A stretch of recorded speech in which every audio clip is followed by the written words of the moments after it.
आप भारतीय राजनीति के कितने नेहरूओं को जानते हैं? जवाहरलाल नेहरू, मोतीलाल नेहरू, कमला नेहरू और कोई?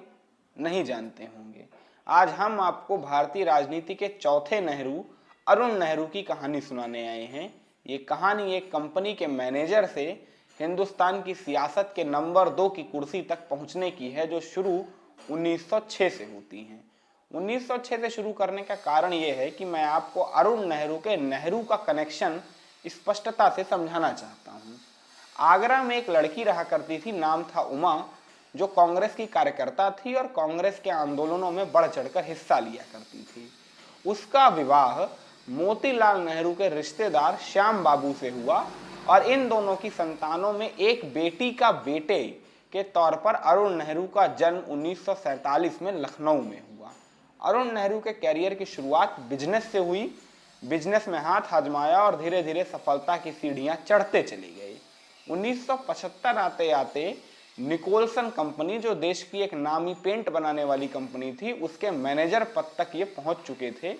इसी बीच इंदिरा गांधी को अपनी रायबरेली सीट के लिए एक प्रतिनिधि की तलाश थी, मतलब एक सेतु की तलाश थी जो रायबरेली की जनता और उनके बीच में संबंध स्थापित कर सके। क्योंकि प्रधानमंत्री होने के नाते इंदिरा गांधी की अपनी व्यस्तताएं थीं और उन व्यस्तताओं में रायबरेली की जनता की स्पेसिफिक समस्याओं के लिए कोई एक प्रतिनिधि होना चाहिए, जिसकी इंदिरा गांधी को तलाश थी।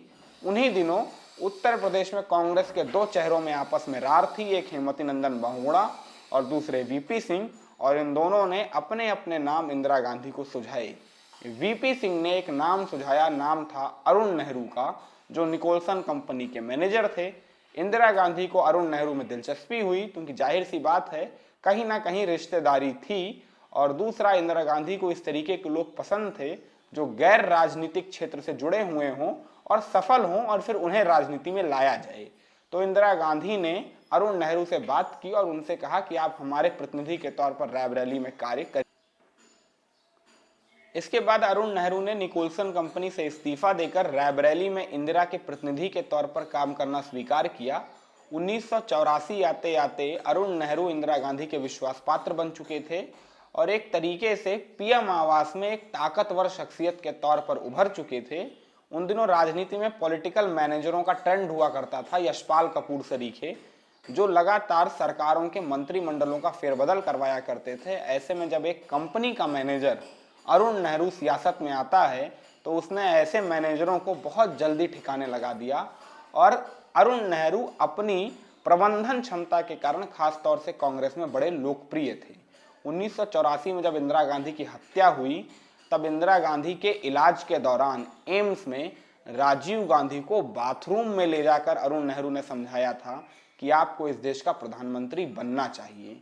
दरअसल राजीव गांधी पे लगातार कांग्रेस के नेताओं की तरफ से दबाव बन रहा था कि वो प्रधानमंत्री बने, लेकिन सोनिया गांधी राजीव गांधी को राजनीति में ना आने के लिए प्रेरित कर रही थी। ऐसे में राजीव गांधी द्वंद्व में फंसे हुए थे, लेकिन जब अरुण नेहरू ने उन्हें बाथरूम में ले जाकर समझाया तो वो सब कुछ समझ गए और राजीव गांधी को प्रधानमंत्री बनाने की पेशकश अरुण नेहरू ने जिस तरीके से की थी, उसकी वजह से अरुण नेहरू राजीव के भी खासम खास बन चुके थे। उन दिनों एक और चेहरा बड़ा चर्चा में था, नाम था प्रणब दादा, जो प्रधानमंत्री बनने की ख्वाहिश रखता था, लेकिन राजीव के साथ तलखियों के चक्कर में उन्होंने अपने कैबिनेट मंत्री का पद भी हाथ से गंवा दिया। खैर, अरुण नेहरू राजीव गांधी की सरकार में सुरक्षा राज्य मंत्री के पद पर बने हुए थे और अरुण नेहरू लगातार पर्दे के पीछे से राजनीति के बड़े बड़े खेल खेला करते थे, ऐसा उस दौर के राजनीतिक पत्रकार बताया करते थे। बिल्कुल मैनेजर सरीखी वेशभूषा होती थी, मैनेजर सरीखी बातचीत करने का ढंग होता था और निर्णय लेने के तरीके भी एक कंपनी के मैनेजर की ही तरह होते थे। तो प्रबंधन क्षमता के मामले में अरुण नेहरू एक बड़ा चेहरा हुआ करता था।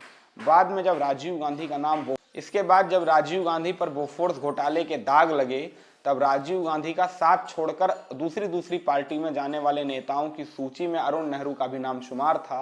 बाद में इन्होंने चंद्रशेखर की पार्टी से बिल्हौर सीट से चुनाव भी लड़ा, जीते भी, सदन भी पहुंचे। इसके बाद 1998 में अरुण नेहरू ने भाजपा के परचम तले कांग्रेस के खिलाफ रायबरेली में परचम बुलंद किया। कैप्टन सतीश शर्मा के खिलाफ लेकिन प्रियंका की उस रैली ने अरुण नेहरू के नीचे से जमीन खिसका दी, जहां उन्होंने अरुण को अपने पिता की पीठ में छुरी घोंपने वाला बताया और प्रियंका गांधी ने अपने कनेक्शन के दम पर रायबरेली में कैप्टन सतीश शर्मा को बाजी जितवा दी और वाजपेयी का रैली करना बेकार हो गया। ये अरुण